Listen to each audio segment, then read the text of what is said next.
Look at this photo, George. It's what pretty looked like in 2022. What do you mean looked like in 2022, Joe? It's still 2022. And this is just a picture of people eating at church's chicken. We're about to talk about a movie where a guy has a gay dad. Your dad's not gay, right? No, and if he is, he's deeper in the closet than my box of old cables. As you know, I've never met my dad, but I like to think he was gay. Why would you like to think that? I figure I didn't have fun being his kid. Why should he have had any fun making me? It's tough losing a parent. Is it tough not knowing your parent? I guess there are some downsides. I appreciate that I will only have one dead parent's funeral to attend. I don't know how you two-parent people stand it. Hey, you know who was really lucky? Who? People whose parents die in a car crash. One accident, one funeral, easy peasy. I don't think anyone would consider that lucky. Of course not, I was joking. Your parents dying in a plane crash would obviously be better. Do you worry about your mom passing away? Sure, but I'm resigned to it, and fortunately for her, she's blind. What difference does that make? Well, when she dies, she'll never see it coming.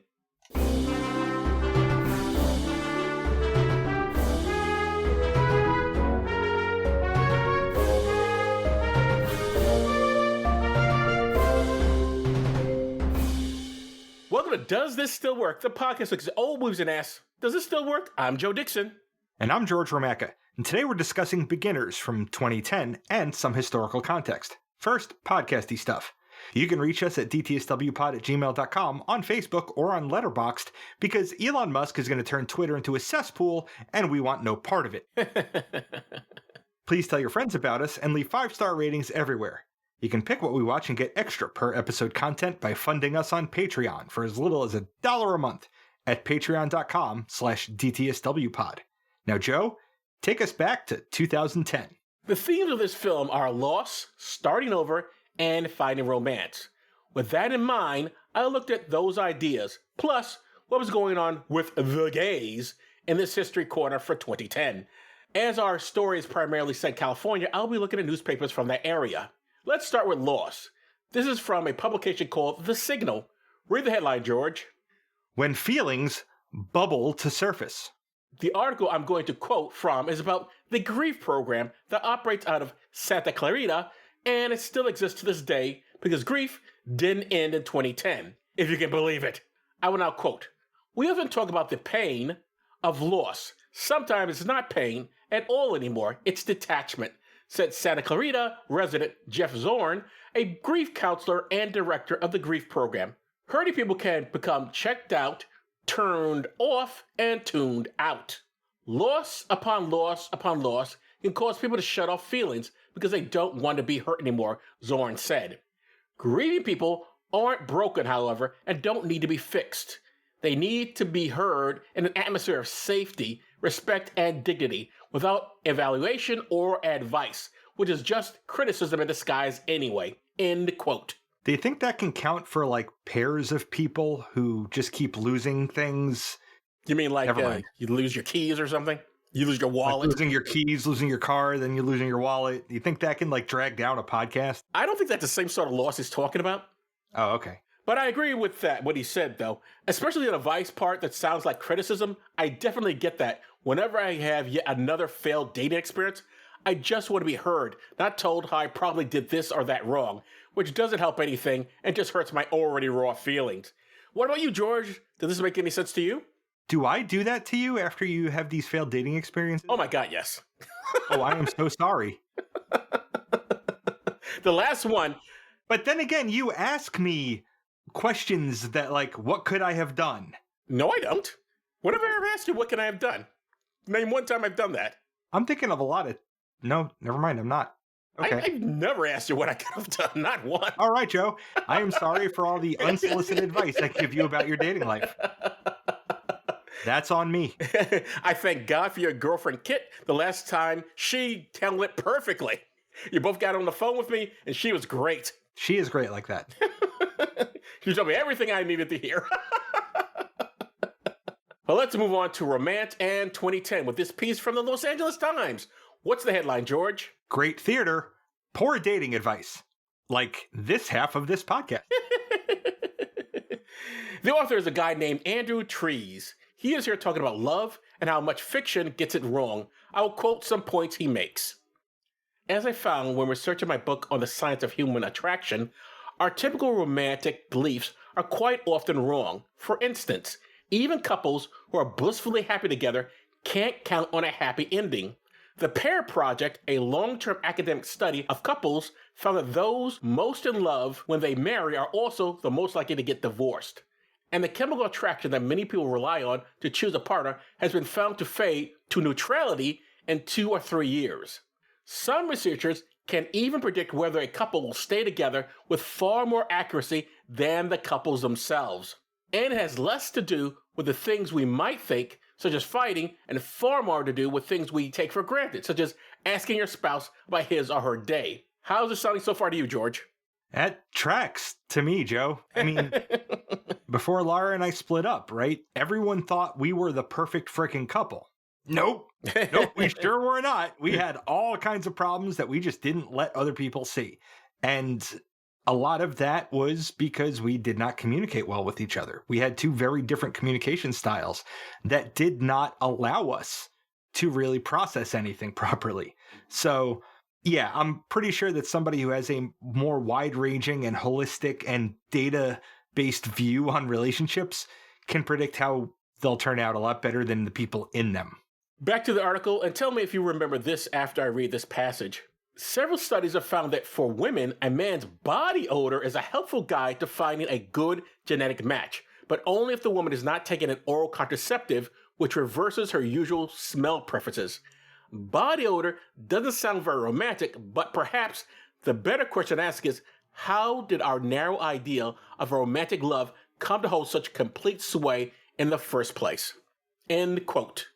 Now, full disclosure, I remember this study on women and smells, and the last date I was on, I put on some vanilla flavor extract on because girls supposedly like that smell, and it was cheaper than getting cologne. The girl could smell it, but I didn't tell her the odor was coming from me. I didn't think I put on that much, but evidently I did, but I didn't fess to it. Anyway, George, have you ever splashed on something to smell better to the ladies? Did she notice it in a way that was like, what's that smell? Or like, what's that smell?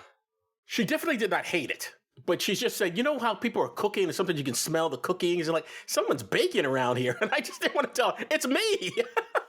You should have. You think so? Yeah. Maybe I should have. Maybe I passed an opportunity. I just thought I didn't want to. I'm sure that was the one thing that would have made that whole thing work, Joe. That was the key to making that relationship work, was that one thing that you could have said. If you'd said that, you'd be married by now. But nothing else in that relationship mattered as much as that. This is satire, right, of your earlier conversation? Yes.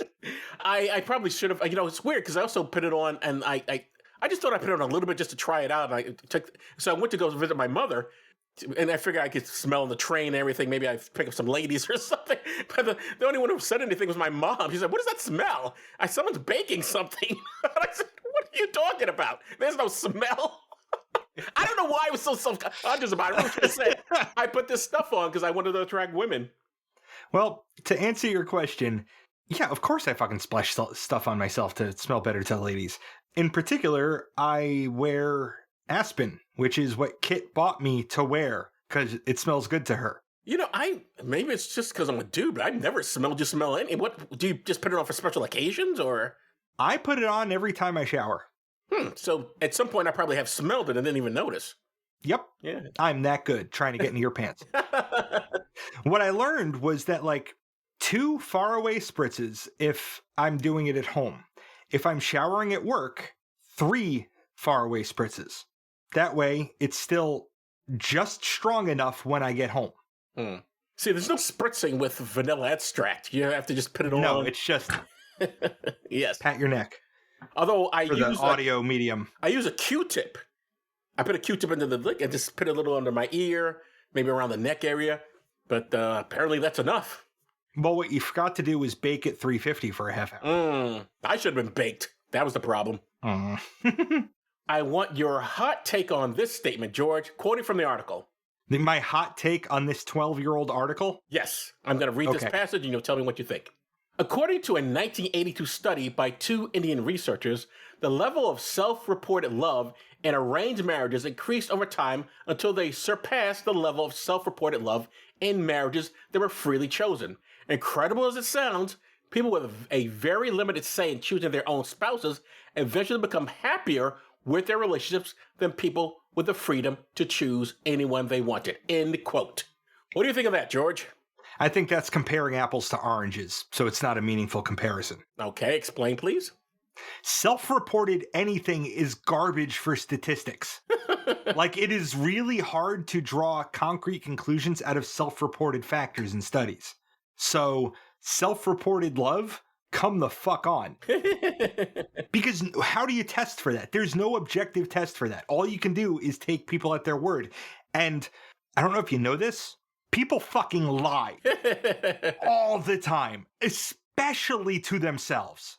You know, I actually think this study is probably real, but not in the way people take it. I mean, I have no doubt those who are in arranged marriages report that they're happier, but the type of people who would go into an arranged marriage is someone who doesn't rock the boat and pretty much goes along with whatever their parents or whatever the larger society wants. So, yeah, I'm sure they report themselves as happier. And like you said, maybe they even convince themselves that they're happier. But yeah, I don't think people who are in arranged marriages are happier. I think people who are in arranged marriages are more willing to, for lack of a better word, accept their confinement. And there is something to that people who have less options are happier than people who do have more options, because those of us who have more options tend to think, oh, the grass is greener on the other side. So they're always constantly think, oh, maybe if I'd done this, I'd have a hotter spouse, or I'd have a better house, or I'd have this. People are constantly thinking like, oh, if I'd only done something different, I'd have more and more and more. Whereas if it's arranged for you and you're trapped in that particular situation, then yeah, you accepted your fate, and so you're happier with it. That's what I think anyway. All right, Loki. Loki? I don't understand. The tyranny of freedom. I'm going to save you from that tyranny of freedom by becoming your master and dictating everything you do. But you don't think that's true? Like, when you go to the grocery store and you see all of the choices for the one fucking thing you want, that can be overwhelming, discomforting, and ultimately lead you to be unhappy. So I can understand how if you have a certain mindset where your choices are limited, that lack of external distraction can be a pleasing thing. Yeah. I don't think it says anything concrete about the validity of any of it. Well, no, I just think it just says that, well, people are sheep, and that's what I think. I just think it's human nature to have something and think, oh, I can have more. That's why some people are rich and never satisfied with how much money they have. They want more.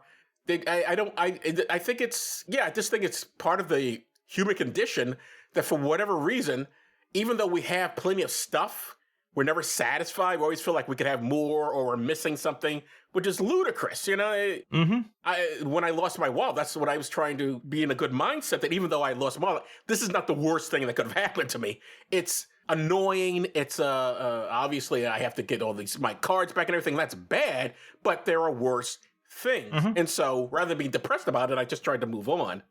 Although you could have just been depressed about it for a little while. It would have been okay to feel that.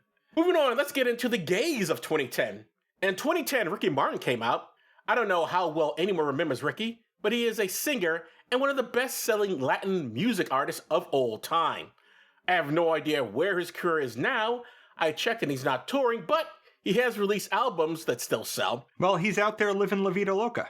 Thank you. But back in 2010, I think his career was much hotter. Anyway, this is what he said. I am quoting again from the Los Angeles Times. The headline, George. Ricky Martin comes out. Now quoting. In a statement posted via Twitter in Spanish and English, Martin said, I am proud to say that I am a fortunate homosexual man. I am very blessed to be who I am. For many, Monday's announcement will come as no surprise to the living La Vida Loca singer's sexuality has been speculated about for years, but the Puerto Rican star who got his start as a child in the teen group Menudo never directly addressed it and was usually seen at events with beautiful women on his arm, end quote. So good for Ricky Martin. We'll wrap this up by looking at this news concerning eHarmony. Another full disclosure. I once signed up for eHarmony back then, and they rejected me because I am a damn dirty atheist. I didn't think to sue, but these people did. Read the headline, George.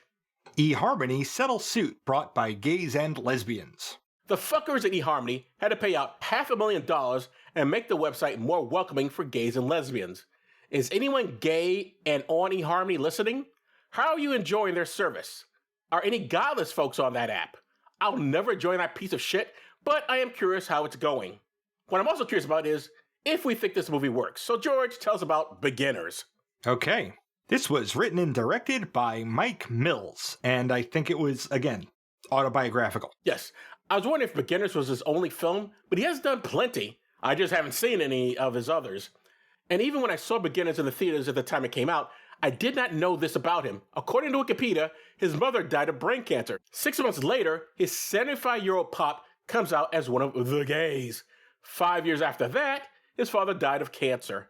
Now, I'm no detective, but I'm going to guess that's where director Mike Mills came up with the idea for this film. What do you think, George? That tracks. Okay. I'm a regular Sherlock. Yeah. So, for awards, this won an Oscar for Best Performance by an Actor in a Supporting Role for Christopher Plummer, and same thing at the Golden Globes. Best Performance by an Actor in a Supporting Role in a Motion Picture for Christopher Plummer. He would still win the Oscar today, but you would hear a lot more criticism these days than you did back in 2010. Today, I think there would be social media and news articles complaining that no actor in this movie, at least of the main cast, is gay. Do you think that's true, George? I think we're in another Milk-like situation here. I don't know what Andy or Hal looked like in real life, but I would imagine that Mike Mills was going for actors that kind of looked like the people that they're portraying, because this was events from his life. Again, it's not a fictional film where they could have just chosen anybody, and, you know, he could have just chosen anybody, but if that's the direction he was going, I can't fault him for it. Yeah, I don't know. That's actually a good point. My feeling is, regardless of that, I think people will still be very annoyed. I mean, I can understand where they're coming from. Like, hey, you have this movie. There are so few options for gay actors. Here's something where they could just be an open actor, and you're still not casting them. Yeah, no, it's the complaint is legitimate. My caveat there, I don't even know if it's true, and it's just the only like defense that I can really muster for it. I wouldn't like throw that back at anybody who's genuinely like complaining about it. Right. So blurbs. IMDb says, a young man is rocked by two announcements from his elderly father, that he has terminal cancer and that he is a young male lover. No, that's rushing the story there a bit, IMDb. I don't even think the cancer is what shocks him. It's the gay part. And yeah, not that it takes a young male lover. He has any male lover. He didn't know his father was gay.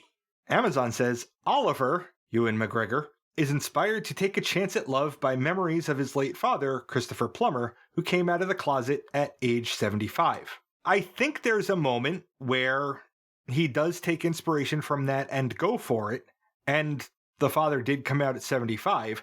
I'm not sure this gives you enough of a idea of what the movie's about, but it kind of describes one through line of it. I guess. It always drives me crazy when they put the actors' names in it. His late father, whose character name we're not going to say, but here's the not gay actor who's playing him, who came out at age 75. Yes. Yeah, that could be so much better, Amazon. You got to work on that, Amazon. Hire us. We'll show you how to do blurbs. Or hire George, at least. So, characters. We'll start with Oliver. This movie is his story. At present, he's a graphic designer who doesn't listen to what his clients want because he feels like it would be selling out. He's also a vandal and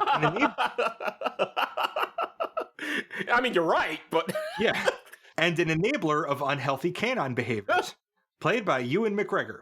He's Obi-Wan Kenobi in every Star Wars movie or episode that takes place in that universe before Episode 4 A New Hope. He was in Big Fish, the voice of Rodney Copperbottom in Robots, and the penniless writer pining for Nicole Kidman in Moulin Rouge. George, if you want to do the credits again, just say so. I want us to do the credits, Joe. Okay. I don't think this should be something that either one of or the other of us does. I think we should both chime in on it and give our experiences, as long as we can keep it from becoming just a giant shit show full of lists. You're very much against lists for some reason. You're very anti-list. I just don't think they make compelling audio content as just lists. It depends on what you're listing. Exactly, and how you list it. Then we have Hal. He's Oliver's dad, and he's dead. He came out as gay after Oliver's mother died and spent the last years of his life gaying it up and engaging in gay rights activism. Played by Christopher Plummer. I know him as the voice of Henri the Pigeon in American Tail from 1986. Never say never, whatever you do. I also know Christopher Plummer from Dragnet with Tom Hanks and Dan Aykroyd. Star Trek VI, The Undiscovered Country. 12 Monkeys with Bruce Willis. A Beautiful Mind with that fucking other guy. National Treasure with Nicolas Cage. And The Girl with the Dragon Tattoo with somebody else in this cast list. We saw him in Inside Man for episode 65, and as the prison chaplain that just gets absolutely pwned in Malcolm X for episode 116. How have I and we seen so many of his films? He's done 217 of them. That's how. He's also in The Sound of Music. I'm surprised you don't list that. No, I missed that one. Good catch. Okay. Because that would seem to be something you would watch with your, if not you alone, you watch with your kids. I just know that I've seen it, and I failed to see it on the IMDb list. Then we have Georgia, Oliver's mother, Hal's beard, who dies before the movie starts, but we get to see her teaching her son to die like Shatner, so that's cool. Played by Mary Page Keller. And I could have sworn I'd seen her in a bunch of stuff, more than what I found on IMDb, like 1 episode of Supernatural and 3 episodes of Nip Tuck. You don't strike me as a Nip Tuck fan for some reason. I wasn't. I watched it once. Okay. Then we have Anna. Though the movie is Oliver's perspective, surprisingly, Anna turns out to not be a manic pixie dream anything. She has her own desires, problems, and hang-ups. Even though when we first meet her, she's not speaking, which is always a bad sign. Whenever they have a female character who does not speak, that's usually one indication. I mean, not most manic pixie dreams will speak, but whenever they do have a woman in there who's not speaking, uh-oh. Well, she does communicate. Oh, she does, but you know, it's the first thing we see her, though. She's not saying anything, and usually that's a bad sign. This is just going to be basically a woman who's there just for the man's satisfaction, and she doesn't speak, which is even better. It turns out to be cringy in other ways, and I'll get to that. Alrighty. Played by Melanie Laurent. I knew I recognized her from somewhere, and had to pause the movie to find out that she was Shoshana in Inglourious Basterds. Who is Shoshana again?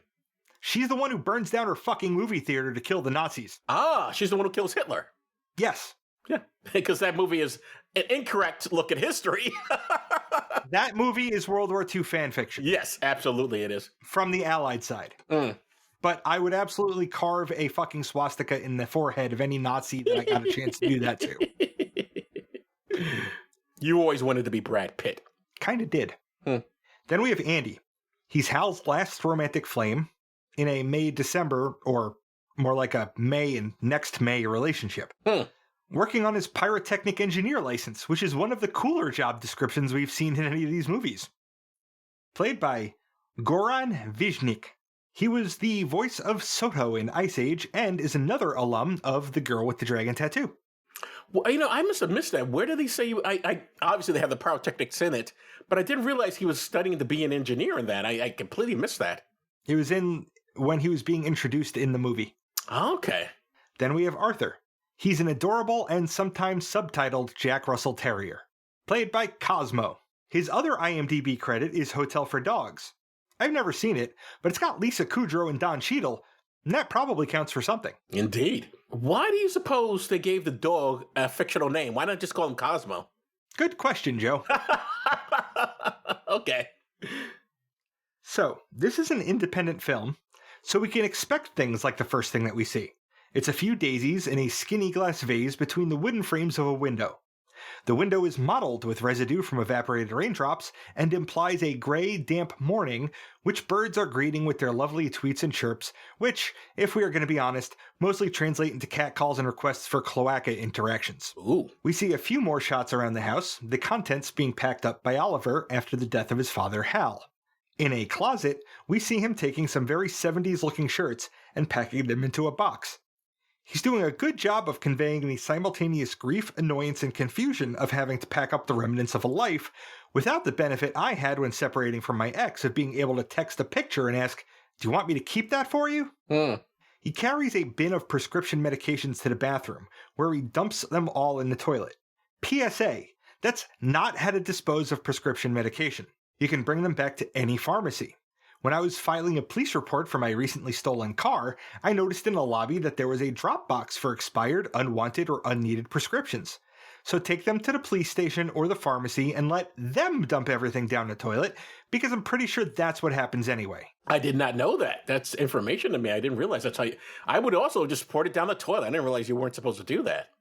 I mean, everything you pour in the toilet ends up back in the drinking water. That'll explain some of the visions I've been having lately.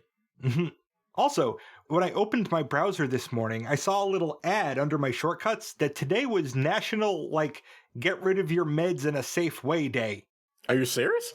I am dead serious. I should have taken a fucking screenshot. Interesting. Okay. If you're if your parent has passed away or they just don't need the medication anymore, and it's we'll take it. Oxycontin, give me. Yeah. Any oxy, anything, pain reliever, drugs, just pass them our way. Ship them to doesitstillwork.com.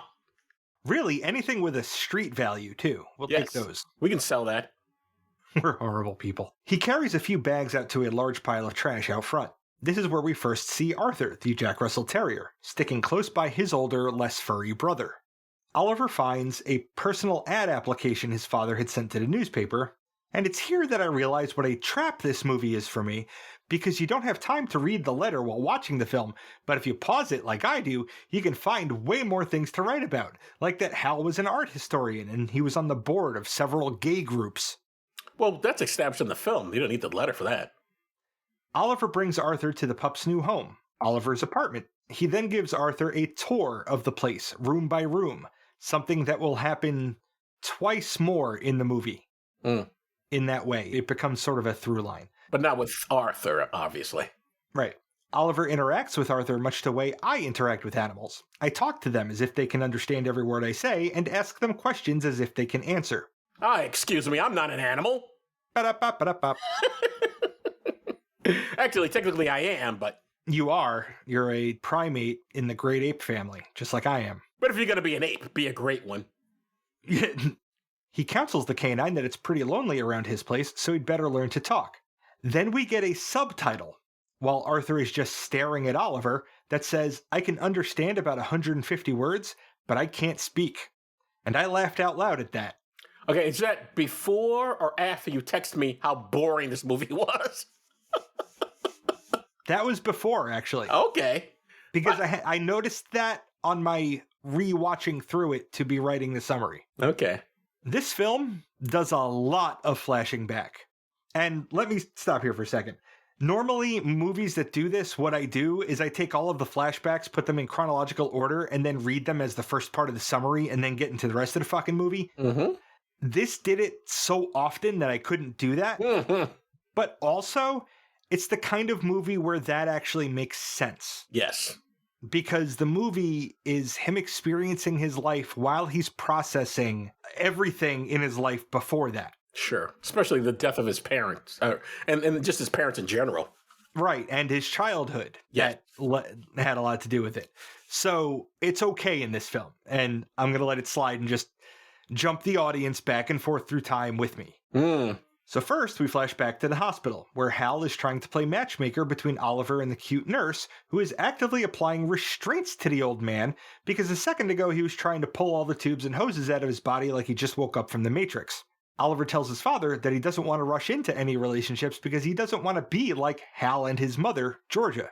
Which is an interesting thing to say to your old man. I don't want to be like you, Dad. I don't want to get into a relationship. I don't want to be like you. Well, thanks, son. I really appreciate that. I'm dying in the hospital bed. Can you throw me a bone, for God's sake? Go a little easier on me. Earlier, Oliver was replaying the moment when his dad revealed his gayness. Hal said that he'd loved Arthur's mother, but now wanted to explore this side. At the time, I thought, oh, he's bi, and just didn't have the language to describe that. Then we see in this flashback that the affection between Georgia and Hal is tepid, and that Hal is the one keeping the heat turned down. Although their relationship is lukewarm, it is reasonable to assume that Hal is still a caring friend to his wife. We'll learn later that he was largely absent as a father to Oliver. Georgia's relationship with Oliver seems playful as she waves her hands and points her fingers at Oliver, who then slouches in his chair or plays dead on the floor, with coaching from his mother on dying more dramatically. I like the way they set this up. He never at any point says, my father was mostly at work. He was like very tepid about his relationships with all of us. You can just see it. It's shown right there. And what I like about this is that it's realistic look at a family, because most of the times in a movie, there'll be, not that families don't fight, but there'll be some sort of argument or something. And it's all suggested. It's all there. And yet no one actually says anything. Do you understand what I'm saying? Yes. Yeah. Oliver takes Arthur to the dog park and has this one-sided conversation with the pup. Go and have your own experiences with your own people. I'll be right here. I'm a human, I'm not a dog. And you're a Jack Russell, and that's a breed. Your personality was created by this guy, John Russell. He was a hunting enthusiast in the 1800s. And he bred your ancestors for their stamina and their courage for the hunt. You think you're you when you want to chase the foxes, but other people planted that in you years ago. And now, somewhat arbitrarily, you're considered very cute by us humans. And we keep breeding you not to chase foxes, but to be cute. And we put you in television shows and movies, and you're chasing tennis balls because they're as close to a fox as you're going to get. Now, Arthur doesn't have anything to say back after this. That would be a different movie. Yeah. The dog starts talking. Next, we see Oliver at work sketching a t-shirt that reads, "My personality was created by someone else, and all I got was this lousy t-shirt." Do you think that's accurate? That our personalities are created by other people? Well, dogs, very largely so, yes. Yes, but I think he's talking about humans in that case for that t-shirt. I mean, technically his personality was created by his parents. They did the amateur gene splicing to create him. True. And then however they raised him shaped what they could shape within his personality. Yeah. Although there's also stuff that's just genetically predisposed within our system that doesn't, I think, that doesn't really matter how you were raised, you're still going to be there. No, and that's where the amateur gene splicing comes in. Right. Then he writes the words, "a fair amount of failures," and proceeds to sketch the faces of 8 women, with dates and names above and below, representing his romantic history that he sees as failures, because so many human cultures see time served as the ultimate metric to gauge the success of intimate relationships. You don't think there's a timestamp on relationships? I think you can have a very successful relationship that ends. So I guess you do think this is timestamped then. I think that for what it's worth, Laura and I had a very successful relationship. It had to end because it turns out that we weren't the people that we were when we got married, and the people we were now were incompatible, but we set out to create children. We did that, raised them to be not monsters, did that, at least so far. Like, I think it was a successful relationship that had to end. That's an interesting way to, and that's not the first time you said this to me, but that's an interesting way to look at these things that, you know, it's not a failure just because they end. That sometimes the relationship has served its purpose and you moved on. Yeah, any relationship, business relationships are like that, and we don't even blink an eye at it, right? When you're done with a contract, you move on. That relationship ended. Doesn't mean it wasn't successful. It will in Oliver's case, but we'll get to that. Yes.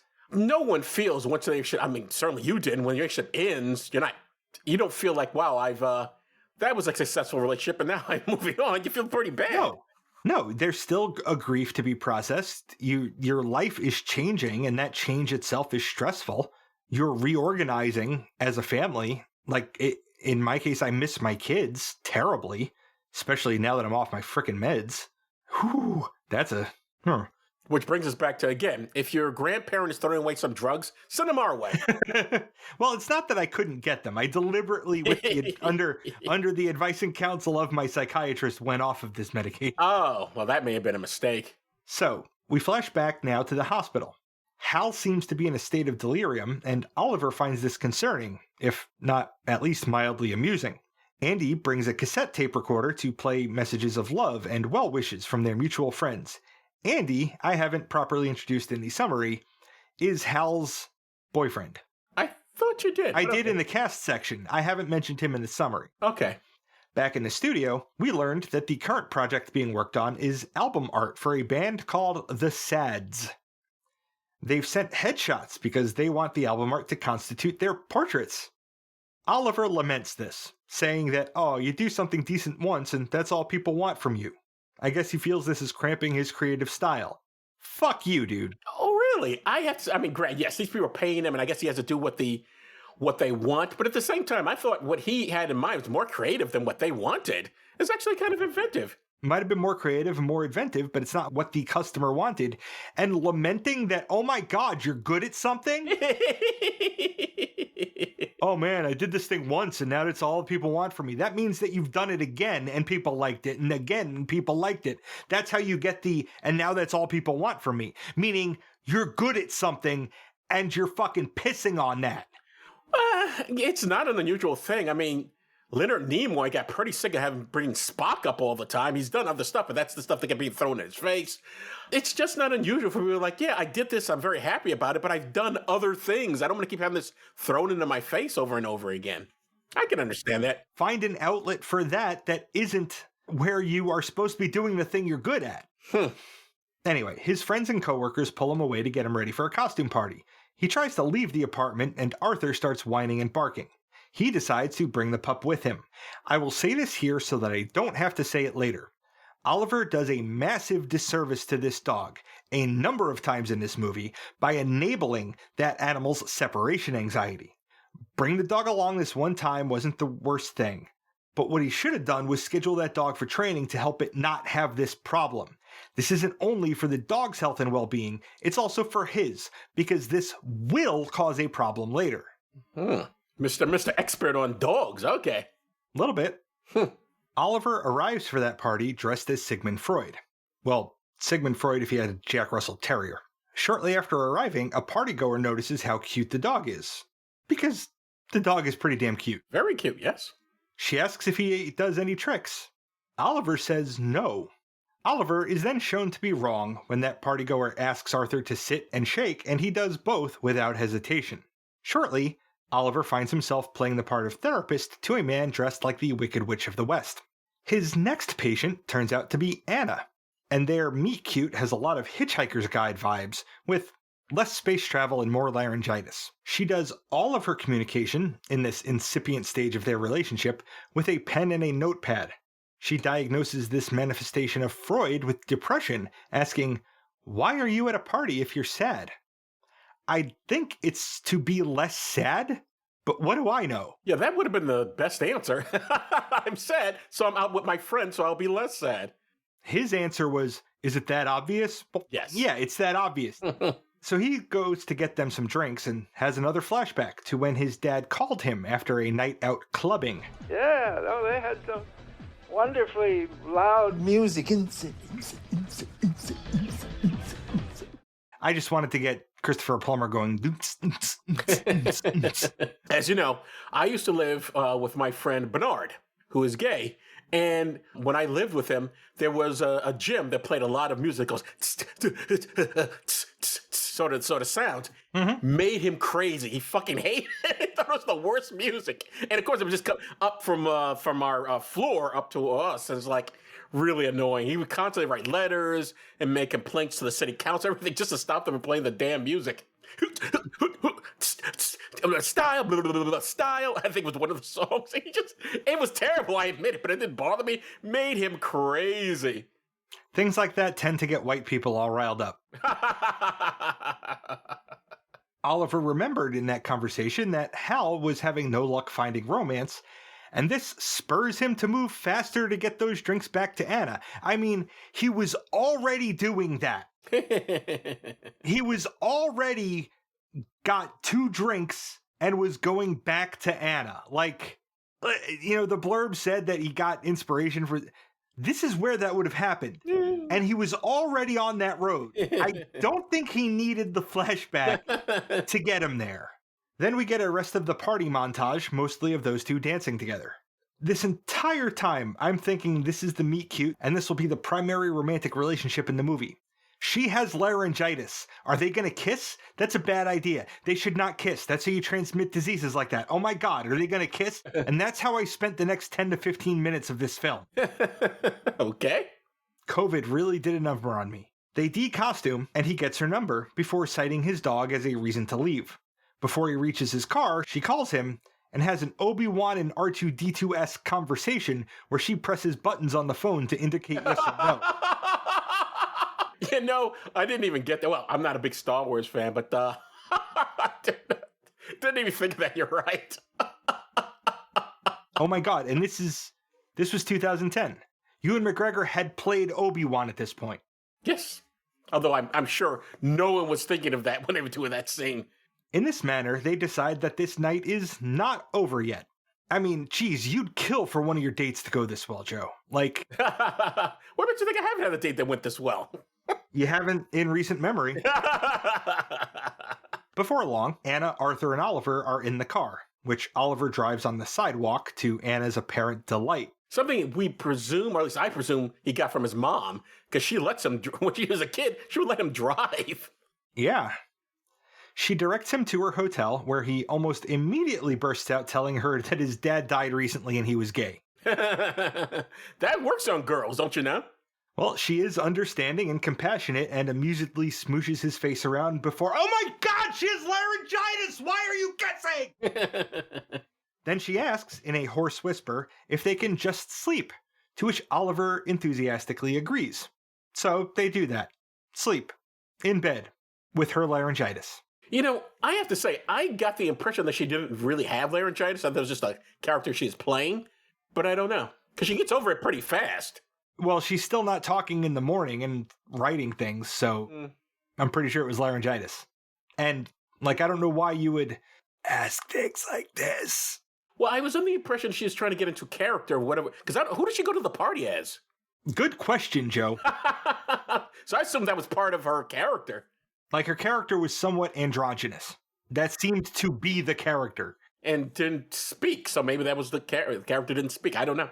In the morning, she finally learns his name, and he learns that she is an actress.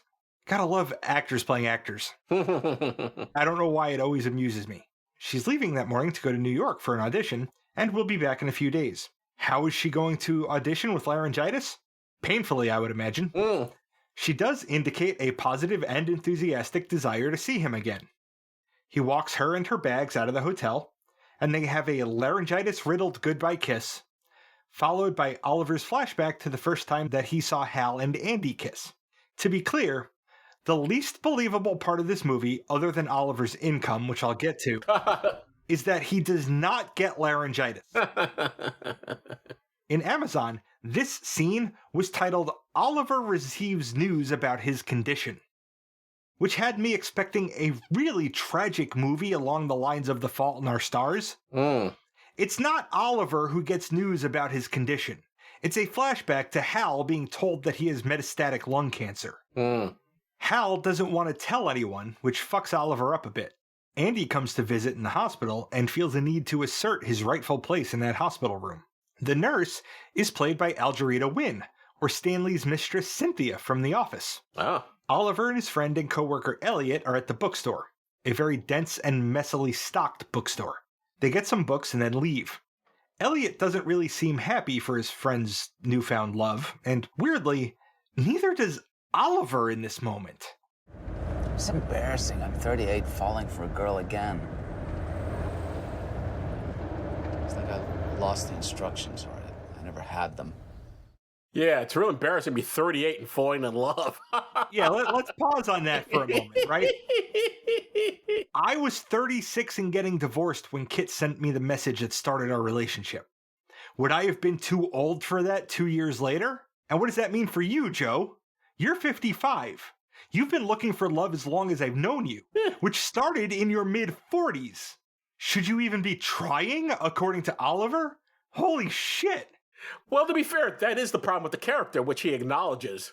Yeah. So the movie is not unaware that this is fucked up what he's saying. We flash back to young Oliver asking his mom what's the deal with her and dad, and he gets there's nothing wrong with me and Pop as an answer, which I guess is technically true. They have about the best life they could for a closeted gay man married to a straight woman. She teaches him a form of catharsis, which in this case is going into a room and screaming for a few minutes. That's true. That is in the film. He doesn't feel like doing that, and we never see her do that, so whatever. You know, And I found that thing very interesting, because imagine being in a family in which they obviously very financially well off. You're wondering where Oliver's money comes from. Clearly, his parents are well off, and he inherited that money.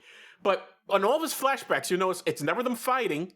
It's never them yelling at each other. There's never like any sort of financial issues or where we're going to pay for this or the roof over our heads. None of that. It is just basically, on the surface, a very healthy relationship like this. He goes to work. She lives, stays home and raises the kid. It just seems very... Actually, she had a job. She did have a job, yes, that's right. She fixed up old houses. And she did have a job, yes. But my point is... She was flipping houses before flipping houses was a term. True. But my point is, it's interesting that for all that, he can still sense something is wrong. Because imagine one of your kids coming to you and saying, hey, what's with you and mom? Although in your case, maybe there's some things they could pick up. And in this relationship, what was he picking up other than vibes? Because they're not telling him anything. And again, we never see them fighting. We never see them arguing. So how does he know this? Clearly, even though they're covering things up, he still can sense there's something wrong. Yes, because adults are way worse at lying than we think we are. Especially to ourselves.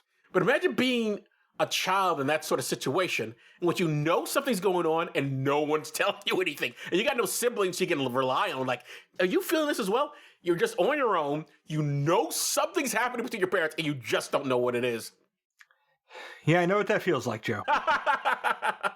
Well, in your case, you did know you had some idea there was something wrong with your parents. At least you knew there was something wrong with your mom. You figured that out. Well, I mean, at one point, my parents were still married. I was still alive. Like, I felt something was up, but nobody wanted to tell me shit until everything fucking went tits up. Okay. Well, at least you had your brother. I know you and I are close now, but you had someone you weren't close at that point either.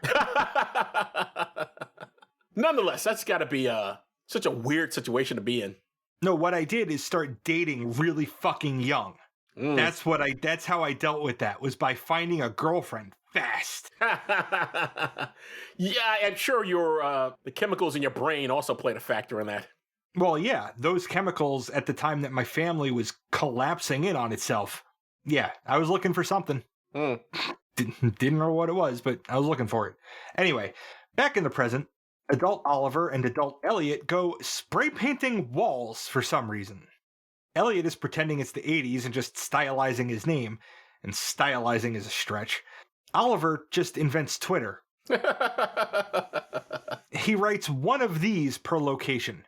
1985, Bush finds Jesus. 1983, Chicken McNuggets. 2003, Britney Spears most Googled. Well, that's all accurate. My notes on that scene were, and I still agree, this is dumb. So dumb. Why dumb? That scene was dumb. Why? All it showed us were that these were a couple of fucking vandals. And that they were boring vandals. They were boring, talentless vandals. You don't think that says anything about Oliver, his is just sort of acting out? Because he clearly hasn't done this before, and now he's doing it, and it's just like, again, inspired by his father, was doing different things now. He thought he would try this. Because his friend was the one who was the vandal. He never spray painted stuff before. Then it also shows us that he is easily influenced by peer pressure. By the barest of peer pressure. Or he's just in mourning, and this is one of the ways he's showing it. Through criminality, Joe. People have done criminality when they were mourning. What are you talking about? Of course. Over at Anna's, she and Oliver are making out. Oliver stops to talk just for a second, but he doesn't, she does. Then they copulate. Postcoitally, they're in bed and she bites his arm a couple of times, hard enough to leave teeth marks. He's into it. And then the playing music pulls him into another flashback. Young Oliver is ruining a vinyl record by getting his grubby little kid fingerprints all over it while slowing and speeding it up. This music's old. It's black. Black music's the deepest because they suffered the most. Them and the Jews. In my next life, I'm gonna marry a good hot-blooded Jew. Someone full of emotion. I'm Jewish, right? You're a quarter. I'm half. father's none. He has the least emotions. You'll have more emotions than him, but I'll have the most emotions. Yeah, I don't even know what to make of that. Well, again, and you notice all these flashbacks of him interacting with his mom, never with his dad, which is also very typical for a lot of people. Say the father was there, but he was off to work every day, so you hung out with mom most of the time. Mm-hmm. As for that conversation, well, no, I mean it's showing that it's clearly that she's depressed, that she's unhappy. That's one way of presenting it without her saying, I'm unhappy, or having a scene, or breaking glasses, or some other Hollywood bullshit. There's a very subtle way of showing her unhappiness, and give us a little background on who they are. I actually think it's perfect. Yeah, and I like that it does show, some awareness on her part, right? Now, I am really sick to death of the trope that art has to have suffering behind it in order to be any good. That's categorically untrue, but black music is the deepest because they suffered the most. Them and the Jews. Okay, I guess you can put those in the same sentence, even though the suffering was over a much longer span of time and involved way more people. The Jews, it was a much shorter span of time if you're talking about the one thing, but then again, over history, it hasn't been great for them. Yeah, I was about to say, let's not get into who's had historical suffering longs, because that's going to be a tough one. Yeah. But but the correlation of, Jews have emotion, non-Jews don't. That, I don't know what to do with that. I'm going to marry a good hot-blooded Jew. After the previous sentence, right, she would have to also think of black people as being emotional. Mm-hmm. But she doesn't say black people in the next sentence. She just says Jew. I don't know if it would have been better, but it would have been fucking hilarious. If she'd said, in my next life, I'm going to marry a good hot-blooded Jew. Or just a black guy with a huge dick. Well, then that'd be another stereotype. But yes, you're saying maybe. But if you're going to stereotype, go with the good ones. I mean, yeah, it seems like she would say the next hot-blooded black rather than hot-blooded Jew. But yeah, I don't know. She is Jewish, or maybe that's just what she's thinking of. Yeah. So on the way to the museum, she lets her prepubescent child drive the car. Back then, when that kind of thing was normal. At the museum, Georgia acts weird and gets them lightly tossed out. She obviously does not want to be there. You think that's what it is? I 100% think she does not want to be at the museum where her gay closeted husband works. I think she's bored, and this is just her acting out. Well, I think she's bored at the museum. Why would you want to be somewhere where you're bored? You don't. You want to be somewhere else, so you act out. Okay. Same thing. I guess, yeah, okay. We're saying the same thing. At Anna's place, we learn that Oliver doesn't know what a camisole is because he was, quote, raised by animals that didn't answer questions. Anna says that he can ask her anything, so he does. And then she gives him some basic lessons in how to be a human being. While leaving, Arthur stops, looks up, and is subtitled, "She's unlike any girl I've met." Oliver chides the dog for being easy. A flashback has Hal grilling Oliver about his love life, suggesting that he used personal ads. It lightly touches on consensual non-monogamy in the context of Hal and Andy's relationship. That's a can of worms that an entire film of its own would be needed for, I think. I think they handled it pretty well. That monogamy isn't necessarily a thing in a lot of gay relationships, and so be it. Monogamy is not necessarily a thing in a lot of straight relationships either. I think it's more accepted, though, among gay men. It's the consent part that matters, and that's what would require a whole movie to talk about. Oh, I see what you're saying. Just that, yeah, getting it's easier, my understanding, it's easier to get a gay man to go, consent to let's bring another person in as opposed to in a straight relationship. Although it's worked for you, so. I wouldn't say that. I'd say it happened. I wouldn't say it worked. Those were unsuccessful relationships, Joe. Well, no, they were relationships that only lasted a certain amount of time and then they ended. So it was successful those in that moment. relationships didn't have a goal, and those relationships also were created under situations that were toxic. Those situations were created because you wanted a three-way. Wasn't my idea. Sure. At the bookstore, Anna and Oliver flip through Alex Comfort's The Joy of Sex, a westernized version of the Kama Sutra. Then they spend a few minutes reading about and discussing the tragic lives of actors.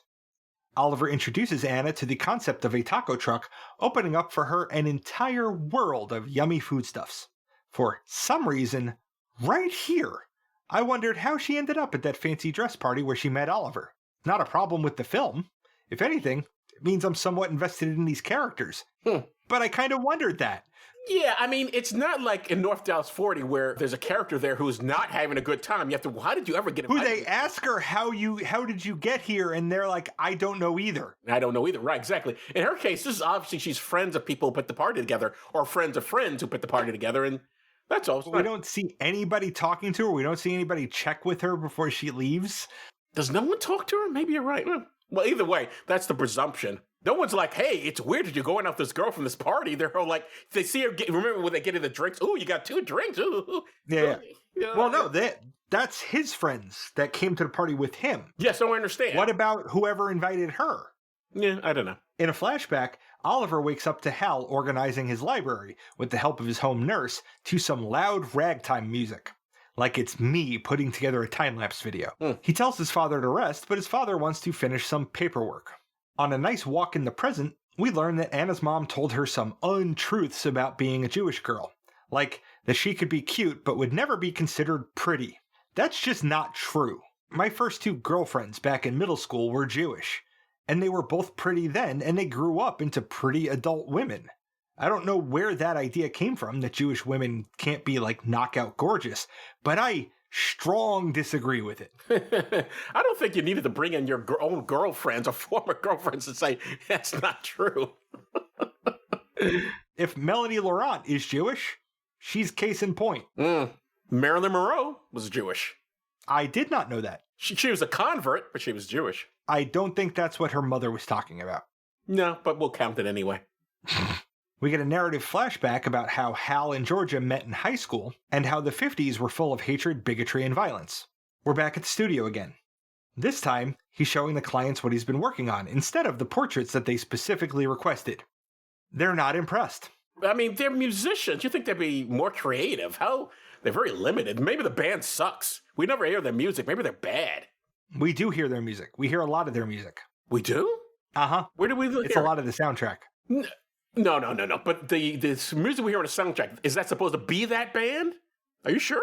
Yep. Or is it the band playing it, but it's not supposed to be them in the movie? I don't know what the distinction between that is. We're playing characters in the movie, even if we're on the soundtrack. When I was watching the movie with the IMDb X-ray shit on Amazon, it tells you what the music playing in scenes is. And the music was all by the Sads in this movie. Okay. All right. Now we flash back to Hal being industrious, working on gay pride projects and activism. Andy brings a medicine ball so Hal can get his strength back. Hal hasn't told Andy about the whole I'm dying of lung cancer thing yet, and he's expecting Oliver to do it for him. So Oliver goes to tell Andy, but Andy goes on the homo defensive before Oliver can get the words out. We learn that Anna's father uses her as an emotional dumping ground, along the lines of, you're the only one I can talk to about killing myself. So she just lets the phone ring until it stops ringing, regularly. Yeah, that is rough. And of course, that's rough. We both know someone who has not a dad but a mother who calls her up with all sort of fucked up things. So yeah, that's a thing some people who have parents around have to deal with. What I was thinking of at that time was how my mother used to call me with all kinds of paranoid schizophrenic garbage, and that's why my mom and I didn't have a relationship. Okay. Did she at least let you drive the car?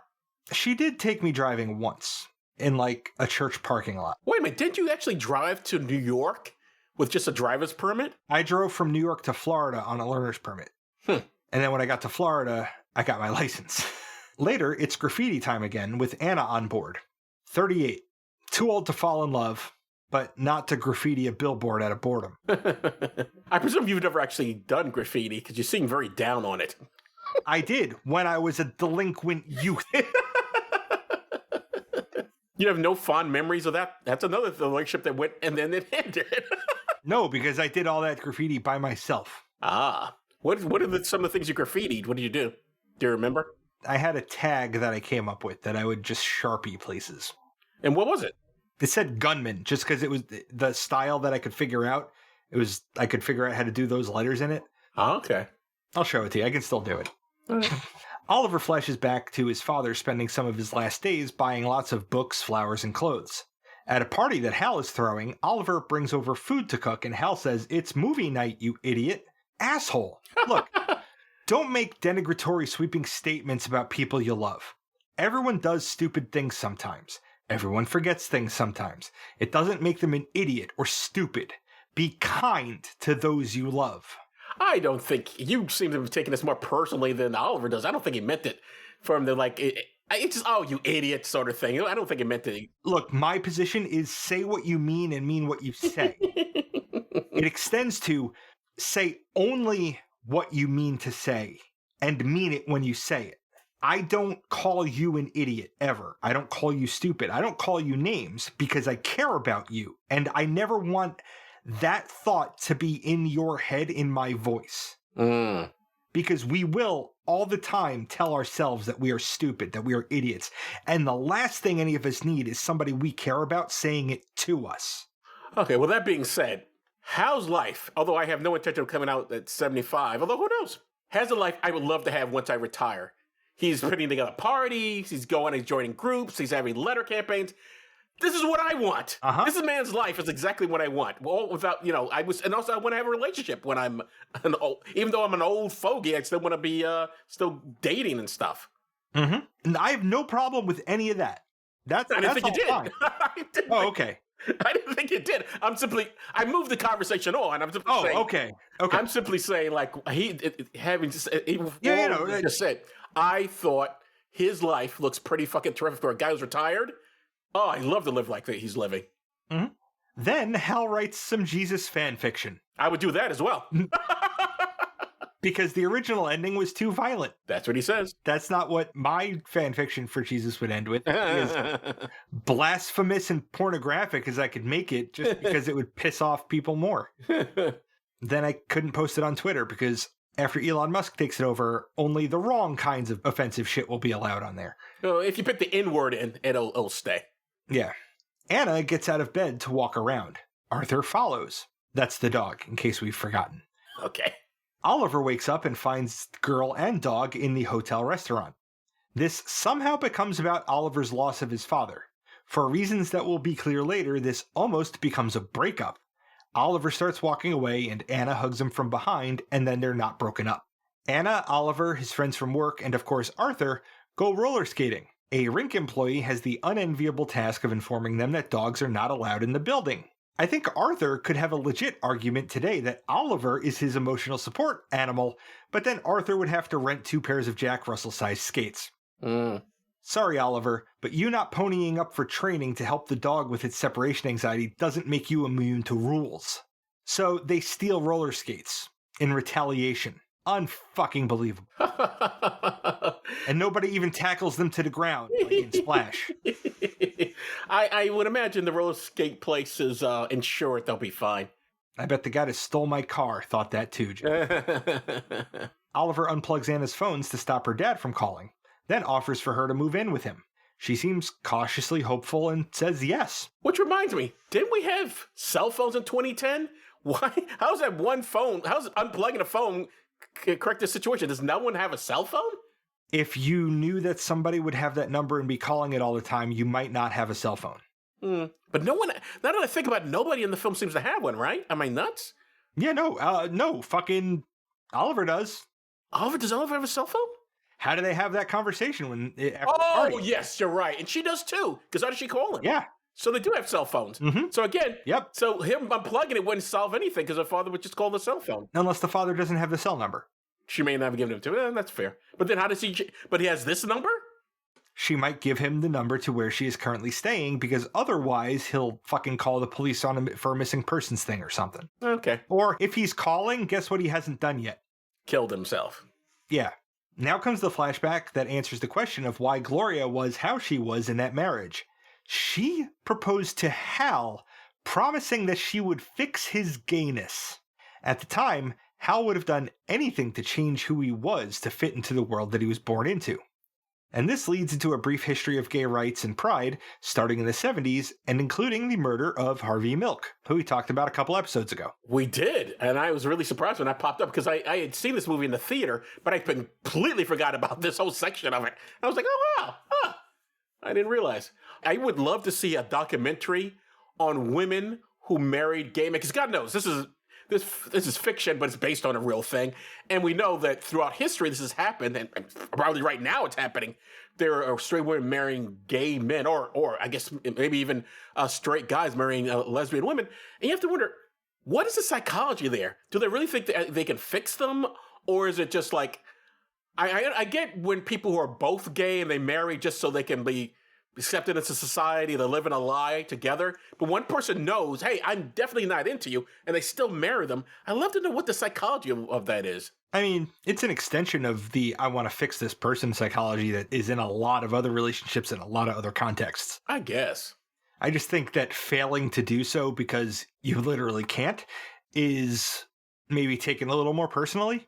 Because maybe you see it like a rejection of you as your gender if your partner can't be swayed to love you as that gender. I have no idea either. Like, it's a fascinating thing to dive into, I guess. We go into the studio one last time where Oliver is pitching album art showing the history of sadness because the band is called The Sads. They decide to go with another design group because this is so incredibly obviously not what they asked for.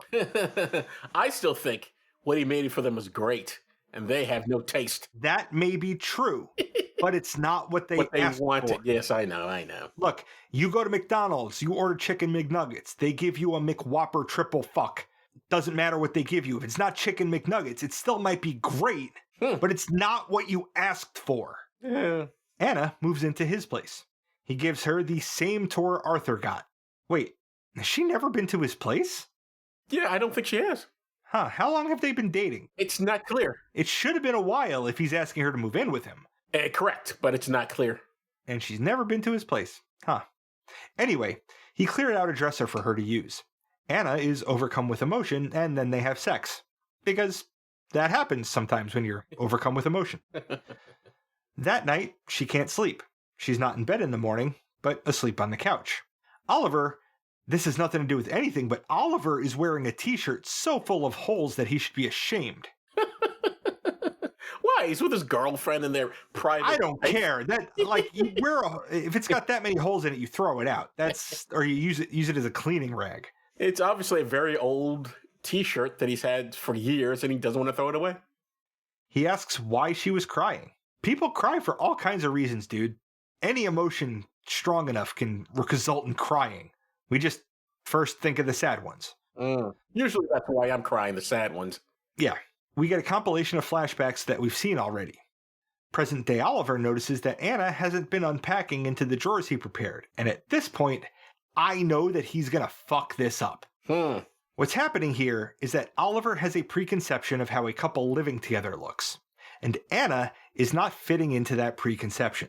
He's looking for what he thinks are the KPIs of a successful life integration, instead of taking things moment by moment and being happy that the other person was willing to risk such deep personal emotional wounds in order to be with him. A quick question. What is KPI? Key performance indicators. Okay. Like metrics that businesses use to determine if things are healthy or not. Okay. They argue a bunch, and he says, I don't know, Anna. I don't think this is what I'm supposed to feel like. He's looking at Anna like she's the reason he feels that way, when the reason is that he's processing so much about his father, his mother, and work that he hasn't taken the time to deal with, that he can't process this too.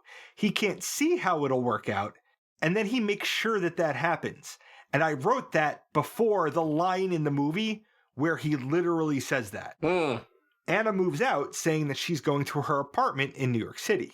Then we flash back to another time that Mom makes reasons to leave the museum. She tells a curator that Oliver's appendix has just burst, and that he's a really composed child, which is why he looks fine. Wow. Again, I think she's just having fun. She's bored, and this is how she does it. That's not fun. That's pathology. Pathology would be her actually injuring her child. Just saying he has an appendix burst is not harmful in any way to him. Lying in front of your child about your child in order to get out of something is a pathologically bad example to set for your child. I don't know. Well, you're the parent here, so I'll take your word for it. Okay. I'll let you. I mean, if I had a kid, I'd lie to him all the time. I don't... I'd tell him to lie. This is how we would bond. There are legitimate reasons to lie. Okay? There are legitimate use cases for lying. Just not to get out of a museum visit. Just because you don't want to be there. The thing is, you don't have to lie. You're an adult. You can just leave. Yeah. It was more fun to lie. I don't know what you're not getting there. Realizing that he's screwing up the best thing to happen to him in his life, Oliver tries to get a dog sitter so that he can rush off to New York to get Anna back. He tries leaving Arthur with Elliot, but that's a no-go because separation anxiety in the dog and codependence in Oliver. Oliver ends up leaving the pup with Andy, and Arthur is perfectly happy in this arrangement.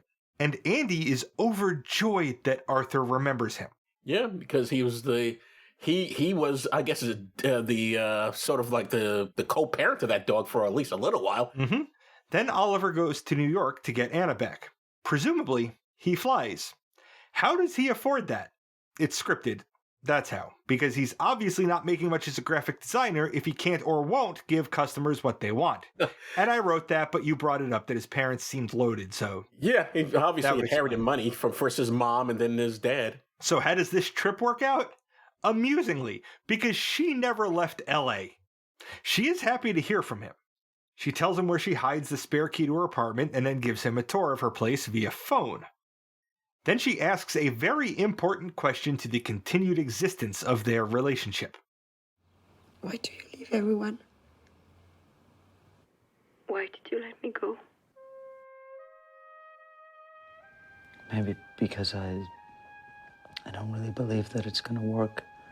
And then I make sure that it doesn't work. Like, I fucking nailed that so well. I am so proud of myself. And that might be the most honest, introspective answer I've ever heard from a character. It's also a self-destructive coping strategy used by many people, and I can absolutely believe this character to be one of them. The fact that he can recognize this is believable too, because we often have those moments of self-realization when we are at our lowest.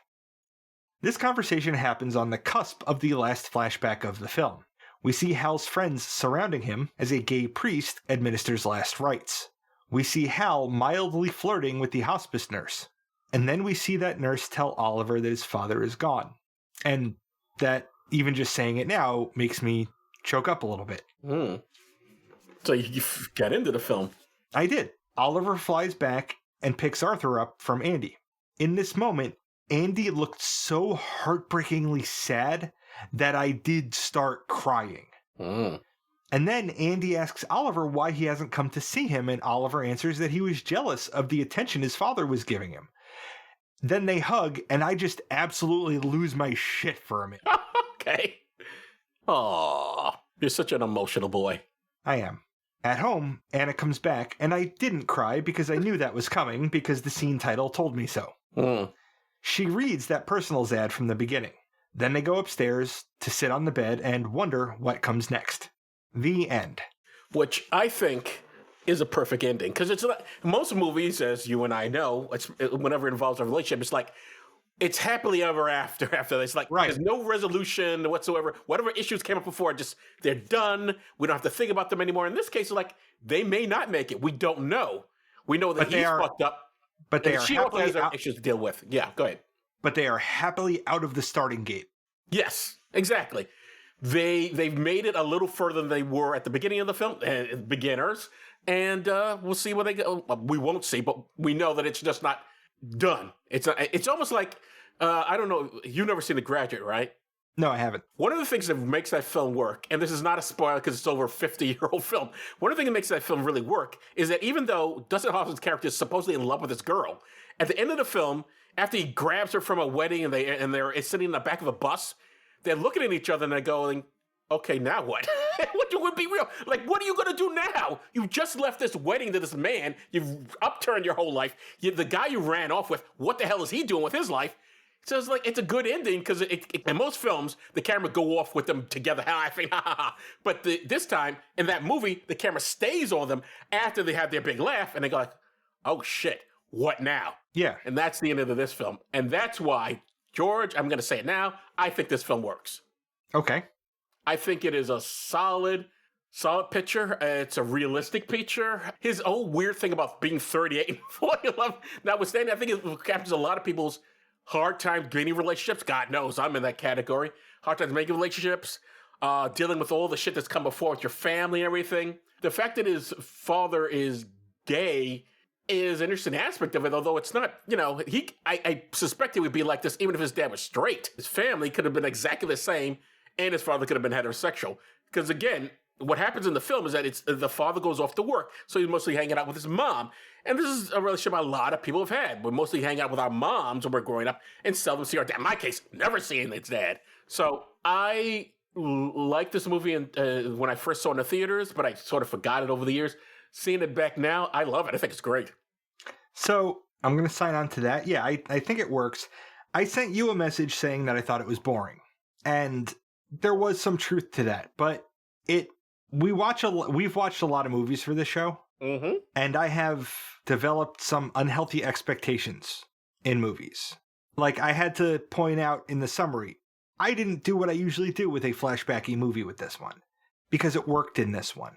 And that temporal jumping back and forth fucks with me. But it served a purpose in this. The story that was told, I believe this is, if not embellished, a fairly honest look at some aspects of the writer's life. One thing I harp on about relationship movies is making conflict the center of that relationship and the resolution of that conflict, meaning everything is okay. When those relationships are like full of toxicity in so many other areas that it's like, what are you even doing here? This relationship, I can buy this relationship. From the start to what we saw, I can believe these characters in this relationship. They seem like real people. And like that diagnosis that he gave himself, that he can't believe that it's going to work out, so he self-sabotages and makes it not work out. Holy shit, so many people do that. Yeah, absolutely. I think this is a good movie, and I think it's got educational value to it. Oh, 100%, yeah. I glossed over a lot of a certain kind of flashback that you alluded to in the cold open, where this is what pretty looked like in this year. This is what people looked like. This is what happy looked like. This is what sad looked like. And he goes over those things in ways that show you history in segments throughout the years. And there's an educational value to that within the context of a romantic drama. Yes. So I think it's a well-crafted, well-written, educational movie that I got invested enough in to cry during. So, yeah, I think it worked. And one more point I want to latch on to what you brought up is that when they have their whole breakup thing, in most movies, it's forced in that the couples have to break up for them to get back together. In this case, it's much more natural. It's nothing happens. He's just a dick. He's just like, yeah. I'm afraid this is going to work, so now I'm breaking up with you. That is way more realistic than the stuff like we saw in, like, for example, in Office Space, where they obviously, we just have to have she slept with someone else, and he's got to be pissed off because he thinks it's his boss, and then he just forgets about it anyway. So, like, why would he even have that in there? It's completely unnecessary. And this picture's like, yeah, he has his emotional problems, and so he decides, I'm just going to end this because I don't think I should be feeling this way, and I just said because he hasn't processed everything. I think it's a true-to-life look at how relationships really can end. It's got nothing to do with some mistake, have this fake argument about who you slept with or anything about it. It's just like, I'm not feeling it, I'm not feeling excited about it. I'm not feeling like I'm in the moment. I'm not feeling blah, blah, blah. That's why people break up. Seldom anything more dramatic than that. Yeah. And about the 38-year-old thing. I knew a guy in the Navy who, I'm pretty sure he didn't follow through with this, but because we were in our 20s at the time, he said he was going to kill himself when he turned 30. because he couldn't imagine being older than 30. Oh, Jesus. Okay. He didn't do that. When's the last time you spoke to this person? I'm Facebook friends with him. Like, Okay. yeah, it's fine. And he's past 30? Yeah. All right. Yeah, because he was my age, and I am way the fuck past 30. Why would he say this to you? He just said it to everybody. He said it to everybody. That was his thing. Hey, everybody, I'm going to kill myself by the time I'm 30. That and when his wife cheated on him, he took his wedding ring and stuck it in a vice grip and flattened it. Okay, well, Yeah. that's not the most unreasonable thing to happen after you've been cheated on. Alrighty. All right, George, what's up next? Next week, we will be talking about Tu Wong Fu, Thanks for Everything, Julie Newmar, from 1995. Oh, interesting picture to follow up with. Are you familiar with I have Tu seen Wong it. Fu? Yes. Okay, cool. Great. We're both on board then because I also seen it. And let's see if it still works. Yep. So I guess that's it for this episode. I'm Joe Dixon. Thanks for listening, and vote blue. And I'm George Romaka. Thanks for listening indeed, because if a podcast drops and there's no one around to hear it, it's just another collection of ones and zeros that doesn't matter. Can I read it? Sure. I'm looking for sex with the hope it turns into friendship or relationship, but I don't insist on monogamy. I'm an old senior guy, 78, but I'm attractive and horny. I'm an art historian now retired. In addition to art, I like houses, gardens, parties, and working with my Jack Russell. I'm 5'11", 160 pounds. I'm trim, gray hair, blue eyes, hairy chest. Chest. I like giving in. And what? I like giving and getting rub downs and then going into mutual soft stuff. I have a nice house with food, drinks, friend, and me. If you are willing to try an older guy, let's meet and see what happens. You've been listening to Does This Still Work? Produced by Joe Dixon and George Romaka. The hosts can be reached via social media, email, or the contact page at dtswpod.com. Be good to yourself and others, because that still works.